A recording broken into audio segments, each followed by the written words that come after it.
बिस्मिल्लाहिर्रहमानिर्रहीम। अस्सलामु अलैकुम स्टूडेंट्स, उम्मीद है आप सब खैरियत से होंगे।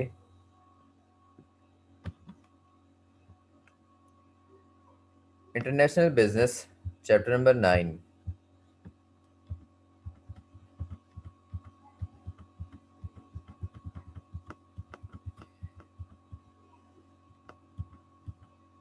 The international monetary and financial environment chapter का नेम है जी। हमने इसमें डिफरेंट टॉपिक्स को स्टडी कर लिया है। एक दफ़ा उनको हम रिव्यू कर लेते हैं।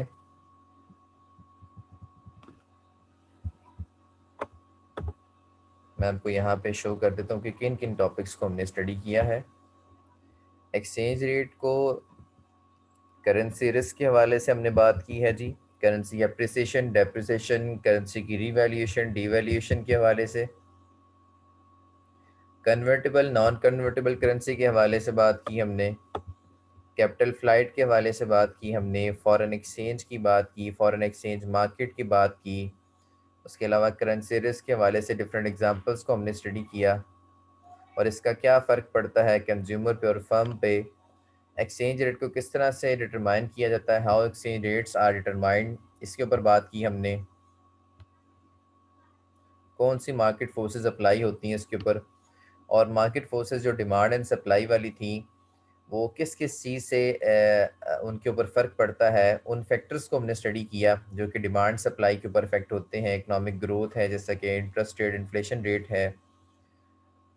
उसके बाद मार्केट साइकोलॉजी की बात की, यानी कि इन्वेस्टमेंट बिहेवियर जो डिफरेंट इंडिविजुअल्स के उनकी बात की हमने। गवर्नमेंट एक्शन की बात की हमने। ट्रेड सरप्लस है, ट्रेड डेफिसिट की बात की, devaluation and balance of payment की बात की। आज जो हमारा टॉपिक है वो emergence of modern exchange rate system है। ठीक है जी। इसमें हम आज ब्रिटन वुड एग्रीमेंट की भी बात करेंगे। ठीक है। ब्रिटन वुड एग्रीमेंट बहुत इंपॉर्टेंट एग्रीमेंट है जो कि कुछ अरसा रहा, उसके बाद इसको ख़त्म कर दिया गया। ठीक है। तो आज हम इसकी एग्रीमेंट की भी बात करेंगे, कब हुआ, कहाँ हुआ। ठीक है। और ये क्यों हुआ, और इसके ख़त्म होने की कौन सी वजूहात थी, कौन सी कॉजेज़ ऐसी थी जिन्होंने इस एग्रीमेंट को ख़त्म होने पे मजबूर कर दिया था। ठीक है। उन सब के ऊपर हम आज बात करेंगे। ठीक है जी। तो बेसिक सबसे पहले थोड़ा सा मैं आपको इसका बैकग्राउंड बताना चाहूँगा। After the world war one, पहली जंग अजीम के बाद जो है, यानी कि 1800 से लेके 1920 तक जो है, जो दौर था ना वो काफ़ी अच्छा रहा। ठीक है।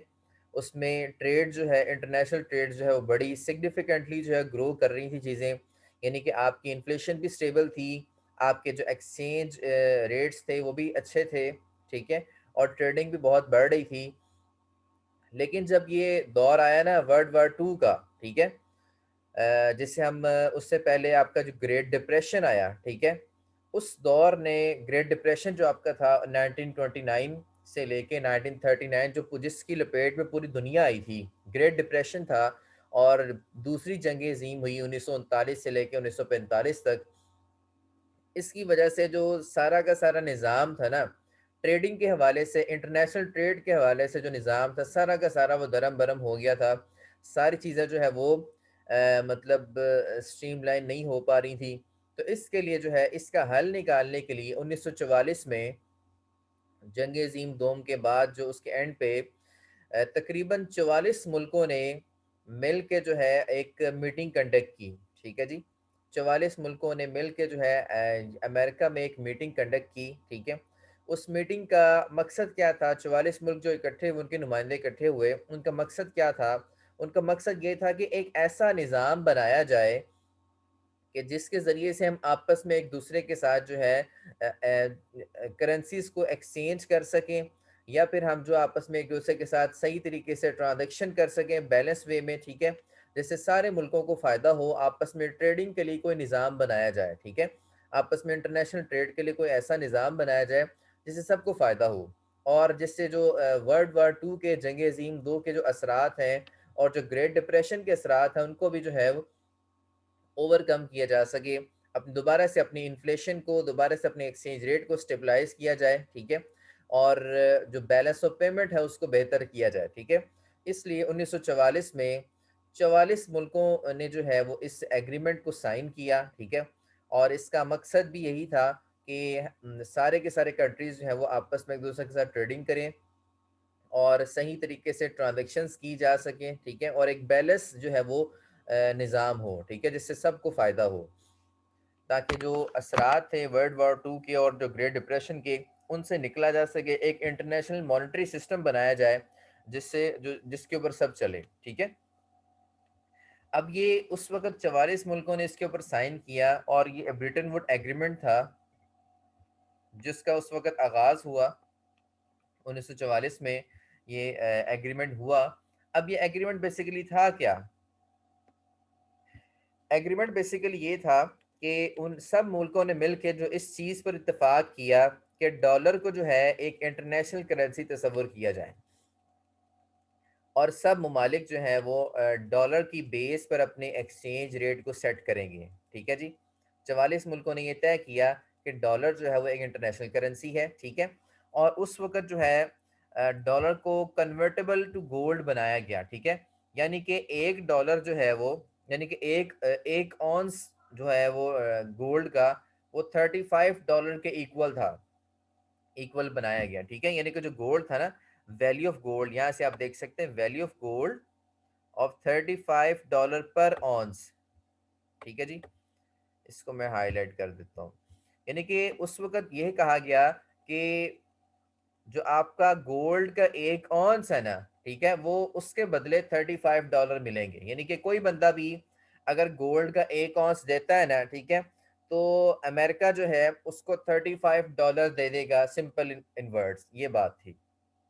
तो 1 औंस के बदले जो है $35 मिला करेंगे। यानी कि 1 औंस जो गोल्ड का है वो $35 के इक्वल होगा, ठीक है जी। अब 1 औंस बेसिकली ये बन जाता है ऑलमोस्ट 28 ग्राम के करीब बन जाता है, जो कि आज के दौर में तो बहुत महंगा है, ठीक है। उस वक्त ये बनाया गया था, 28 ग्राम के करीब 1 औंस बनता है गोल्ड का। उस वक्त ये कहा गया जिसके पास 1 औंस होगा गोल्ड का, वो उसके बदले $35 जो है वो उसको मिल जाएंगे। यानी कि उस वक़्त जो है डॉलर को कन्वर्टेबल टू गोल्ड बनाया गया और गोल्ड को कन्वर्टेबल टू डॉलर जो है वो बनाया गया, यानी कि गोल्ड डॉलर में और डॉलर गोल्ड में एक्सचेंज किया जा सकता था उस वक़्त, ठीक है जी। तो उस वक़्त जो है बाकी जो ममालिक थे उन्होंने भी जो है इस सिस्टम को एक्सेप्ट किया, ठीक है। और एक इंटरनेशनल करेंसी जो है मुतारिफ करवाई गई जिसका नाम डॉलर था, ठीक है। और डॉलर में लोगों ने फिर ट्रेड करनी शुरू कर दी, ठीक है। अब हुआ क्या, डिफरेंट लोग जो है अपनी इकोनॉमीज को स्टेबल करना चाहते थे, ठीक है। जो ग्रेट डिप्रेशन से निकलने के बाद और वर्ल्ड वार 2 के बाद उसके असरात को ख़त्म करना चाहते थे, अपनी ट्रेड को बढ़ाना चाहते थे, बैलेंस ऑफ पेमेंट को फेवरेबल बनाना चाहते थे, यानी कि अपनी एक्सपोर्ट्स को बढ़ाना चाहते थे, ठीक है जी। तो इस तरह से जब दूसरे मुल्कों से ट्रेडिंग शुरू हुई तो बहुत सारे लोगों को डॉलर्स की ज़रूरत पेश आई, ठीक है। ज़ाहिर बात है जब आपस में ट्रेड करनी है और ट्रेड करने के लिए करेंसी भी एक ही है डॉलर, तो डॉलर की डिमांड बढ़ गई, ठीक है। बहुत सारे लोगों को चीज़ें खरीदने के लिए डॉलर की ज़रूरत पड़ी। अब अमेरिका ने क्या किया, अमेरिका ने देखा जी, अब उस वक़्त तय ये हुआ था कि जितने डॉलर इश्यू किए जाएँगे ना, उसके अगेंस्ट गोल्ड के रिज़र्व रखे जाएँगे, ठीक है। Without having gold reserve dollar को जो है ज़्यादा इश्यू नहीं किया जाएगा, करेंसी को ज़्यादा इश्यू नहीं किया जाएगा। ये निज़ाम सेट किया गया था, ठीक है। लेकिन लोगों की बढ़ती हुई डिमांड के तहत जो है अमेरिका ने क्या किया, अमेरिका ने डॉलर मज़ीद छापने शुरू कर दिए, ठीक है। ये 1960s की बात है। तो अमेरिका ने इतने डॉलर छापे क्योंकि डिफरेंट कंट्रीज़ की तरफ से डॉलर की डिमांड आ रही थी, ठीक है। डॉलर की डिमांड की वजह से बहुत सारे कंट्रीज़ ने डॉलर को ख़रीदा, ठीक है, ताकि वो आपस में ट्रेड करना चाहते थे। अब आपको पता है कि जब करेंसी की सप्लाई जब बढ़ जाती है, पैसे की फ्लोट ऑफ मनी, हमारा एक कॉन्सेप्ट है कि float of money in the market जो है, मॉनेटरी पॉलिसी क्या होती है, मॉनेटरी पॉलिसी यही होती है ना कि आपने जो फ्लोट ऑफ मनी है इन द मार्केट उसको कंट्रोल करना है। मार्केट में जो पैसे का फ्लो है उसको आपने कंट्रोल करना है, उसके ऊपर ओवरकम करना है आपने।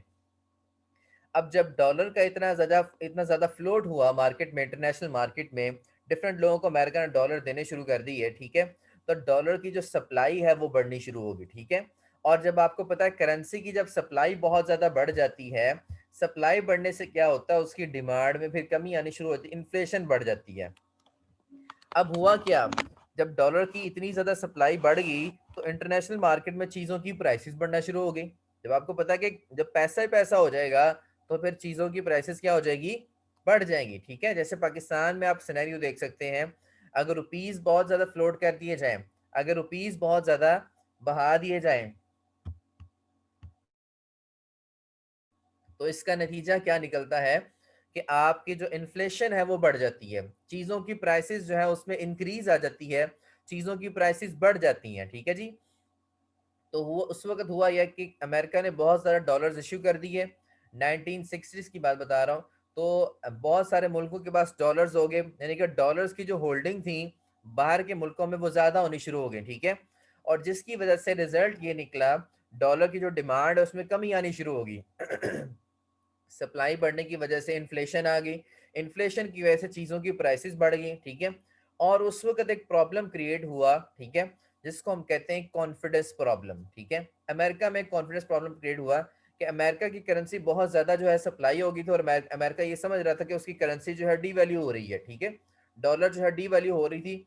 और दूसरी तरफ ये था कि जब अमेरिका जब इतनी ज़्यादा करेंसी इशू कर रहा था, वो गोल्ड के रिजर्व भी नहीं रख रहा था, डिफरेंट कंट्रीज की डिमांड को पूरा करने के लिए वो उसके पास गोल्ड के रिजर्व नहीं थे इतने ज्यादा, लेकिन वो करेंसी जो है इशू करता जा रहा था, करता जा रहा था, बगैर गोल्ड के रिजर्व रखे हुए करेंसी इशू करता जा रहा था। ठीक है, जिसकी जो ये वजह बनी थी कि इस ब्रिटेन वुड जो एग्रीमेंट था उसके अख्ताम की वजह बनी, उसमें एक मेन वजह ये भी थी कि जो है अमेरिका जो है बगैर गोल्ड के रिजर्व रखे हुए डॉलर्स को इशू करता जा रहा था। ठीक है, और दूसरी बात जो है अमेरिका को एक कॉन्फिडेंस प्रॉब्लम आ गया था। ठीक है, कॉन्फिडेंस प्रॉब्लम क्या था कि दूसरे कंट्रीज जो है उनके बैलेंस ऑफ पेमेंट बेहतर होने शुरू हो गए थे, उनकी एक्सपोर्ट्स बढ़ना शुरू हो गई थी, लेकिन अमेरिका जो है वहां पे जो है वो इसकी कमी आ गई थी, अमेरिका का बैलेंस ऑफ पेमेंट खराब होना शुरू हो गया। ठीक है, अमेरिका की जो एक्सपोर्ट्स है वो कम होना शुरू हो गई, यहाँ पे ट्रेड डेफिसिट आने शुरू हो गए थे। ठीक है, जिसकी वजह से अमेरिका को एक कॉन्फिडेंस प्रॉब्लम आ गया। दूसरी बात, अमेरिका में जो एक और प्रॉब्लम क्या आई थी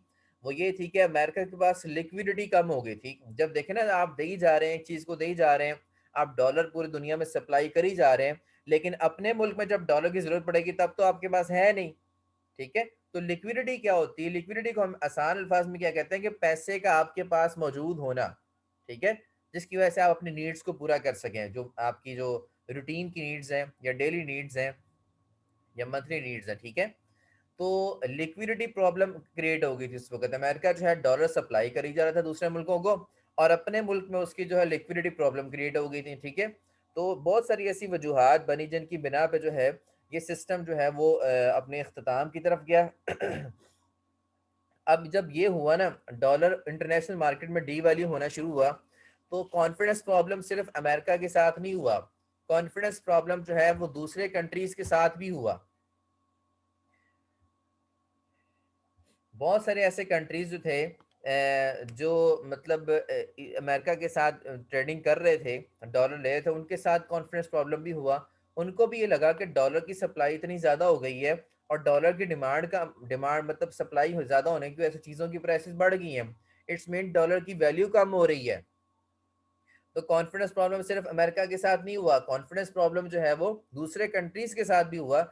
उन्होंने दूसरे कंट्रीज ने फिर क्या किया, उन्होंने देखा कि डॉलर की वैल्यू तो कम हो रही है, उन्होंने फिर जो है डॉलर को जो है वो बेचना शुरू कर दिया। ठीक है, और उसको गोल्ड में कन्वर्ट करना शुरू कर दिया। ठीक है, डॉलर को बेच के गोल्ड में कन्वर्ट करना शुरू कर दिया, यूँ डॉलर की जो है वो डिमांड कम होनी शुरू होगी। ठीक है, और एट द एंड क्या हुआ, ठीक है, कि यूएस की सप्लाई एक्सीड होने की वजह से जो है वो यूएस के पास जो है वो एडुकेट गोल्ड के रिजर्व ना रह सके। ठीक है, गोल्ड के रिजर्व भी नहीं थे उसके पास और सप्लाई भी उसकी इंक्रीज थी। ठीक है, लिक्विडिटी प्रॉब्लम भी आ गई, उस तरफ कॉन्फिडेंस प्रॉब्लम भी आ गया। ठीक है, और अमेरिका को ये लग रहा था कि उसकी एक्सपोर्ट्स जो है इस सिस्टम की वजह से ख़राब हो रही हैं। ठीक है, और बहुत ज़्यादा सप्लाई होने की वजह से उसकी करेंसी भी डीवैल्यू हो रही है। ठीक है, तो 1971 में, ठीक है, 1971 में अमेरिकन प्रेसिडेंट था निक्सन। ठीक है, जिस उस कॉन्सेप्ट को हम जो है, उस तारीख को हम जो है निक्सन शॉक के नाम से जानते हैं। निक्सन ने एक शॉक दिया। ठीक है,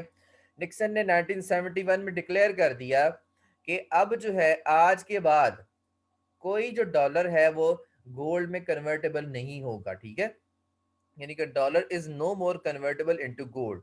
ठीक है, क्योंकि इन प्रॉब्लम्स की वजह से अमेरिका को काफ़ी नुकसान हो रहा था, अमेरिका की करेंसी डीवैल्यू हो रही थी, ठीक है। अमेरिका के पास गोल्ड के जो रिजर्व में थे, जो कि ब्रिटेन वुड एग्रीमेंट में तय किया गया था कि गोल्ड के रिजर्व होंगे तो करेंसी इशू की जाएगी, यानी कि ब्रिटेन वुड एग्रीमेंट को वायलेट किया गया, ठीक है। और अमेरिका में लिक्विडिटी प्रॉब्लम आया, कॉन्फिडेंस प्रॉब्लम आया, अमेरिका की करेंसी डीवैल्यू होना शुरू होगी, जिसकी वजह से जो है वो अमेरिकन प्रेसिडेंट निक्सन जो 1971 में था, उसने डिक्लेयर कर दिया कि now gold is no more convertible into dollar और dollar is no more convertible into gold, ठीक है, कि डॉलर जो है अब गोल्ड में कन्वर्ट नहीं होगा, ठीक है। इस तरह से उसने अपनी करेंसी को रोक दिया ताकि वो जो है ये जो इतना गैप आ चुका था लिक्विडिटी का, ठीक है, उसको कवर अप किया जा सके। और जो बैलेंस ऑफ पेमेंट में फ़र्क आया था, ट्रेड में जो फ़र्क आया था, उसको भी ओवरकम किया जा सके, ठीक है जी। तो यहाँ 1971 की बात है, इसने डिक्लेयर कर दिया कि जो आपका डॉलर है वो कन्वर्टेबल नहीं होगा गोल्ड में, और इसको हम निक्सन शॉक भी कहते हैं। इसके बाद 1973 में ऑयल शॉक भी आया। ऑयल शॉक क्या था? ये डिफरेंट जो अरब कंट्रीज थे, ये जो पेट्रोलियम इंडस्ट्री थी सारी आपकी, इंटरनेशनल मार्केट थी पेट्रोलियम वाली, तो यहाँ पे इन्होंने प्राइसेस बढ़ा दी, ठीक है। जब इन्होंने यहाँ प्राइसेस बढ़ा दी, प्राइसेस बढ़ाने की वजह से क्या हुआ, इन्फ्लेशन आ गई। अब यहाँ पे क्या हुआ था कि जारी बात है, जब आपको चीज़ें बाहर से खरीदनी पड़ेंगी, ठीक है, तो आपको डॉलर में पेमेंट करनी पड़नी थी, तो ज़्यादा डॉलर इस्तेमाल हो रहा था, डॉलर की सप्लाई ज़्यादा हो रही थी, ठीक है। तो इस जो है ऑयल शॉक की वजह से भी जो है वो काफ़ी जो है फ़र्क पड़ा, ठीक है। और ब्रिटेन वुड एग्रीमेंट जो है वो अपने इख्तिताम की तरफ पहुंचा, क्योंकि ऑयल के प्राइसेस बढ़ने की वजह से सारे लोग मुतासर हुए, सारे जो है वो टेक्नोलॉजी जो है वो जो आपकी ट्रांसपोर्टेशन का जो निज़ाम है, इंफ्रास्ट्रक्चर जो है उसमें पेट्रोलियम की, ऑयल की बहुत ज़्यादा अहमियत है, इसके बगैर तो निज़ाम नहीं चलता, ठीक है जी। तो ऑयल के प्राइसेस बढ़ने की वजह से डॉलर की सप्लाई फिर मजीद बढ़नी शुरू हो गई थी, ठीक है। तो अमेरिका के निक्सन ने कहा था कि अब डॉलर जो है मजीद जो है हम कन्वर्ट नहीं करेंगे गोल्ड में। तो इस वजह से भी जो है बहुत ज़्यादा प्रॉब्लम क्रिएट हुई ऑयल शॉक की वजह से, ऑयल प्राइसेस बढ़ने की। सारी जो अरब एक तंजीम है, फेडरेशन है, अरब ममालिक हैं, इन्होंने जो पेट्रोलियम सप्लायर्स हैं बड़े बड़े, इन्होंने मिल के जो ऑयल की प्राइसेस बढ़ा दी थी, ठीक है। उसके बाद जो है 1976 में, ठीक है, जमाइका कॉन्फ्रेंस हुई है। जमाइका कॉन्फ्रेंस, जमाइका बेसिकली एक नॉर्थ अमेरिकन कंट्री है, ठीक है, और इसका जो कैपिटल है वो किंगस्टन है, किंगस्टन है, ठीक है। तो जमाइका में एक कॉन्फ्रेंस हुई है जी 1976 में, जिसमें ये तय किया गया कि सब कंट्रीज जो हैं वो फ्लोटिंग एक्सचेंज रेट को एक्सेप्ट करेंगे, यानी कि अब जो है डॉलर की बेस पे जो है एक्सचेंज रेट वो तय नहीं किया जाएगा, ठीक है। पहले तो ब्रिटेन वुड एग्रीमेंट में ये तय किया गया था ना कि हम डॉलर को बेस बनाएंगे, ठीक है, एक बेस करेंसी डिसाइड की गई डॉलर, ठीक है, और डॉलर की बेस पे सारे लोग अपने एक्सचेंज रेट को सेट करेंगे, ठीक है। लेकिन इन वजूहात, इन प्रॉब्लम्स की वजह से, ठीक है, ये ब्रिटेन वुड एग्रीमेंट जो है 1971 में अपने अख्ताम को पहुंचा, ठीक है। ये ज़्यादा नहीं चल सका और डिफरेंट कंट्रीज जो है डॉलर जो है वापस करने शुरू कर दी, क्योंकि उनको लग रहा था कि उनके पास कोई ऐसी करेंसी जो कि बहुत डिवैल्यू हो रही है और इससे उनको ज़्यादा फायदा नहीं है, ठीक है जी। तो करेंसी डिवैल्यू होना शुरू हुई, लोगों ने डॉलर जो है उसकी डिमांड कम हो गई, ठीक है। और अमेरिका में इटसेल्फ जो है लिक्विडिटी प्रॉब्लम आ गई, अमेरिका में कॉन्फिडेंस प्रॉब्लम आ गया और इसी तरह बाकी कंट्रीज में भी कॉन्फिडेंस प्रॉब्लम आया, ठीक है। तो उन्होंने अमेरिकन जो करेंसी थी डॉलर, उसको गोल्ड में कन्वर्ट करना शुरू कर दिया ताकि उनके पास जो है करेंसी डीवैल्यू ना हो जाए मजीद, ठीक है। सारी बात है ना, आप कोई ऐसी चीज़ अपने पास रखना पसंद तो नहीं ना करेंगे जो कि वक्त के साथ उसकी वैल्यू कम होती जाए। तो मुख्तलिफ कंट्रीज ने यही सोच के जो है अपने डॉलर के पास, डॉलर के जितने रिजर्व थे उनके पास, उन्होंने उनको गोल्ड में कन्वर्ट करना शुरू कर दिया कि गोल्ड ने तो नहीं ना कम होना, डॉलर तो कम हो रहा है। तो इस तरह से जो है ये एग्रीमेंट जो है वो अपने इख्तिताम को पहुंचा, ठीक है। और 1971 में जो है वो अब निक्सन ने जो कह दिया कि अब डॉलर जो है वो कन्वर्टेबल नहीं होगा गोल्ड में, ठीक है। इसके बाद 1973 का शॉक, ऑयल शॉक आया, ऑयल प्राइसेस बढ़ गई, ठीक है। उसके बाद जो 1976 में जो है ये डिसाइड कर लिया गया कि अब जो है वो फ्लोटिंग एक्सचेंज रेट को एक्सेप्ट किया जाएगा, यानी कि डिफरेंट कंट्रीज जो है अब डॉलर की बेस पर नहीं बल्कि फ्लोटिंग एक्सचेंज रेट जो है उसके ऊपर काम कर सकते हैं, वो अपने एक्सचेंज रेट खुद से सेट कर सकते हैं, ठीक है। यानी कि अपने एक्सचेंज रेट को डिमांड एंड सप्लाई की फोर्सेस पे बेस करवा के अपना एक्सचेंज रेट खुद से सेट कर सकते हैं। अब जो है वो डॉलर को बेस बना के एक्सचेंज रेट जो है वो नहीं सेट करना, ठीक है। अब ब्रिटेन वुड एग्रीमेंट की कुछ चीजें ऐसी भी हैं जो आज भी चल रही हैं, ठीक है, ऐसा नहीं कि पूरी मुकम्मल तौर पे ये खत्म हो गया है, ऐसी बात नहीं है। ब्रिटेन वुड एग्रीमेंट में जो मतलब जिन इदारों ने काम किया था, ठीक है, उन इदारों के जो असर और रसूख आज भी हमें मिलते हैं। जो इदारे ब्रिटेन वुड एग्रीमेंट तो खत्म हो गया, ठीक है, लेकिन वो जो इदारे इसके नतीजे में कायम हुए थे ना, वो आज भी काम कर रहे हैं, ठीक है जी। लेकिन ये 1994 में 1944 में बना था, और 1971 में इन वजूहात की बिना पर ये ब्रिटेन वुड एग्रीमेंट ख़त्म हो गया। लेकिन आज भी कुछ ऐसी कंट्रीज़ हैं जो कि डॉलर की बेस पे अपना एक्सचेंज रेट सेट करते हैं, ठीक है, और बहुत सारे कंट्रीज़ ऐसे हैं जो कि मतलब फ्लोटिंग एक्सचेंज रेट को एक्सेप्ट करते हैं, जैसे कि बहुत सारे जो आपके एडवांस इकोनॉमीज़ हैं, जो आपकी डेवलप इकोनॉमीज़ हैं, वो फ्लोटिंग एक्सचेंज रेट को एक्सेप्ट करते हैं। दो तरह के आपके एक्सचेंज रेट होते हैं। एक एक्सचेंज रेट होता है आपका फिक्स एक्सचेंज रेट सिस्टम, ठीक है, और एक होता है आपका फ्लोटिंग। फिक्स से मुराद है जो कि फिक्स होता है, चेंज नहीं होता। फ्लोटिंग से मुराद है जो कि डिमांड एंड सप्लाई की फोर्सेस की वजह से आपका एक्सचेंज रेट जो है वो चेंज होता रहता है, उसको हम फ्लोटिंग एक्सचेंज रेट कहते हैं, ठीक है। तो इन्हीं को आगे हम डिस्कस करते हैं, दो तरह के जो आपके एक्सचेंज रेट सिस्टम है जी। यहाँ पे उन सिस्टम पे जाने से पहले हम यहाँ पे पढ़ लेते हैं जी कि ब्रिटेन वुड एग्रीमेंट में जो इदारे कायम हुए थे, या जिन इदारों की बुनियाद उस वक्त पड़ी थी, वो इदारे उसके बाद में भी काम करते रहे, ठीक है। जैसे कि ब्रिटेन वुड एग्रीमेंट में एक इंटरनेशनल मॉनेटरी कॉरपोरेशन का कॉन्सेप्ट दिया गया, ठीक है। तो इंटरनेशनल मॉनेटरी जो कॉरपोरेशन का कॉन्सेप्ट था, उसके नतीजे में IMF बन गया, ठीक है, और specially among the central banks of leading nation, ठीक है, सेंट्रल बैंक इसमें इन्वॉल्व हुए, ठीक है। Importance of currency convertibility, currency की कन्वर्टिबिलिटी का कॉन्सेप्ट ब्रिटेन वुड एग्रीमेंट से आया था, ठीक है। तो ये भी जो है वो बाद में चलता रहा, ठीक है। उसके बाद concept of fixing exchange rate within the international regime to minimize currency risk, ठीक है। करेंसी को फिक्स करने का जो सिस्टम था, यानी कि डिफरेंट करेंसीज को डॉलर डॉलर को बेस बना के डिफरेंट करेंसीज के एक्सचेंज रेट को सेट किया गया था। तो ये वाला जो कॉन्सेप्ट है, ये भी ब्रिटेन वुड एग्रीमेंट से आया। हालांकि ब्रिटेन वुड एग्रीमेंट तो खत्म हो गया, लेकिन जो करेंसीज को फिक्स करने वाला कॉन्सेप्ट था वो आज भी बाकी है। आज भी बहुत सारे जो कंट्रीज हैं वो फ्लोटिंग एक्सचेंज रेट की बेस पे नहीं बल्कि फिक्स एक्सचेंज रेट के ऊपर चल रहे हैं, ठीक है। डॉलर की बेस पे उन्होंने अपना रेट सेट किया हुआ है। इसी तरह जब हम देखते हैं कि जैसे डॉलर बढ़ता है, तो वो करेंसीज भी जो है वो उनमें फर्क पड़ता है, ठीक है, जो जिन्होंने डॉलर की बेस पे अपना एक्सचेंज रेट सेट किया हुआ है। इसी तरह से इंटरनेशनल मॉनेटरी फंड की बात करते हैं, वर्ल्ड बैंक की बात करते हैं, ये सारी जो ऑर्गेनाइजेशंस थी, ये ब्रिटेन वुड एग्रीमेंट की बेस पर कॉन्सेप्ट के ऊपर ही बनी थी, ठीक है जी। लेकिन ब्रिटेन वुड एग्रीमेंट तो खत्म हो गया, लेकिन ये जो इदारे हैं, इनकी बुनियाद फिर कॉन्सेप्ट तो वही चल रहा था ना, कि हमने ओवरऑल जो है वो डेफिसिट से निकलना है। ओवरऑल हमने जो है पूरी जो ट्रेड का निज़ाम है उसको बेहतर करना है। अब IMF और वर्ल्ड बैंक इस टाइम क्या कर रहे हैं, ठीक है। IMF और वर्ल्ड बैंक बेसिकली जो है ये एक इदारे हैं जो कि लोगों को, जो कि कंट्रीज को फंड प्रोवाइड करते हैं, ठीक है। IMF का बेसिकली मकसद क्या है, ये एक एजेंसी है जो कि करेंसीज को स्टेबलाइज करने की कोशिश करती है, ठीक है, करेंसीज को मॉनिटर करती है, ताकि जो है फॉरेन एक्सचेंज का जो सिस्टम है वो बेहतर तरीके से चले, और जो पुअर कंट्रीज हैं, ठीक है, और जो इकोनॉमीज हैं, उनको अंदर जो है वो पैसा फराहम करती है, ताकि वहाँ का जो निज़ाम है वो बेहतर तरीके से चल सके, ठीक है। ये जो है लोन वगैरह प्रोवाइड करती है अपने मेंबर कंट्रीज को, ठीक है जी।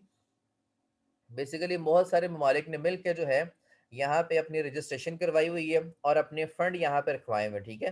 तो एक कलेक्शन ऑफ फंड्स हैं, ठीक है, बहुत सारे मुल्कों के यहाँ पे IMF के अंदर।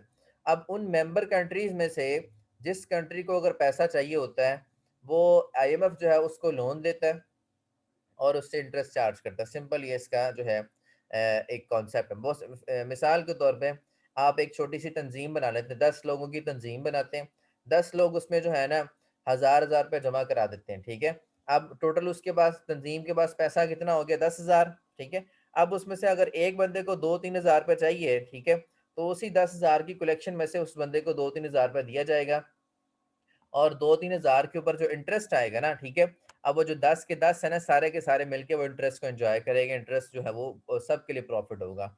इसी तरह से निज़ाम चल रहा है IMF का, ठीक है। इसमें भी बहुत सारे कंट्रीज ने मिलकर अपना पैसा इन्वेस्ट किया हुआ है, ठीक है। और अब उन्हीं कंट्रीज में से अगर किसी कंट्री को पैसा चाहिए, लोन चाहिए, तो उसी कलेक्शन में से उस कंट्री को लोन दिया जाता है। अब उस कंट्री की तरफ से जो इंटरेस्ट आता है तो वो बाकी सब में बांटा जाता है। और वर्ल्ड बैंक भी जो है वो बेसिकली क्या काम कर रहा है, वो भी एक फैसिलिटेट कर रहा है, एक लेंडिंग जो है इंस्टीट्यूशन है, ठीक है, जहाँ से लोन को बोरो किया जाता है। और ये बेसिकली टेक्निकल असिस्टेंस प्रोवाइड करता है जो ऐसे कंट्रीज को जो कि जहाँ पे इनकम बहुत कम है, जो मिडिल इनकम वाले कंट्रीज हैं, उनको जो है असिस्टेंस प्रोवाइड करता है, ताकि वहाँ पे जो पॉवर्टी है, वहाँ पे जो गुर्बत है, उसको कम किया जा सके, ठीक है, वहाँ पे जो इंफ्रास्ट्रक्चर उसको बेहतर किया जा सके। वर्ल्ड बैंक भी इसी कॉन्सेप्ट के ऊपर काम कर रहा है। तो ये सारे जो कॉन्सेप्ट थे, करेंसी की एक्सचेंज करना, करेंसी को फिक्स करना, करेंसी की कन्वर्टेबिलिटी है, इंटरनेशनल मॉनेटरी कॉरपोरेशन है, ठीक है, ये सारे के सारे कॉन्सेप्ट जो है वो ब्रिटेन वुड से ही आए थे, ठीक है, लेकिन ब्रिटेन वुड एग्रीमेंट तो खत्म हो गया, लेकिन आज हम इन इदारों से काम फिर भी ले रहे हैं, ठीक है, इन कॉन्सेप्ट को आज भी हम जो है वो यूज कर रहे हैं। अच्छा, अब उसके बाद जो है 1997 में क्या हुआ, 1997 में जब एशियन फाइनेंशियल क्राइसिस आए, ठीक है, एशिया में जब फाइनेंशियल क्राइसिस आए, तो जो फाइनेंस मिनिस्टर्स थे सेंट्रल बैंक वगैरह के या दूसरे जो थे 20 कंट्रीज के, तकरीबन 20 ममालिक ने मिलके जो है अपनी एक तंजीम बनाई, ठीक है, उसको हम कहते हैं जी ग्रुप ऑफ 20, उसको हम G20 कहते हैं। ये कब बनी थी जी, ये 1997 के बाद बनी थी, जबकि एशिया में क्राइसिस आए थे। तो 20 ममालिक ने मिलकर जो है अपनी एक तंजीम बनाई ताकि जो है इन क्राइसिस से निकला जा सके, ठीक है, और ये 20 ममालिक वो थे जो कि पूरी दुनिया का 90% वर्ल्ड इकोनॉमी को रिप्रेजेंट करते थे, ठीक है, यानी कि जो इकोनॉमी के हवाले से जो मामलात थे, यानी कि इंटरनेशनल ट्रेड के हवाले से अगर हम बात कर लें, तो दुनिया की जो 90% ट्रेड थी ना, वो इन्हीं मुल्कों से होती थी, ये बहुत बड़े बड़े ममालिक थे। तो 20 कंट्रीज ने यहाँ मिलकर अपने ग्रुप बनाए ताकि हम जो है इस जो क्राइसिस है इनसे निकल सकें और अपना जो लिविंग स्टैंडर्ड उसको बेहतर कर सकें, दोबारा से जो है वो हम जो पहले वाले निज़ाम के मुताबिक आ जाए और हमारा जो सिस्टम है बेहतर हो जाए, डेफिसिट जो है वो कम हो जाए, एक्सपोर्ट्स बढ़ जाए, बैलेंस ऑफ पेमेंट बेहतर हो जाए।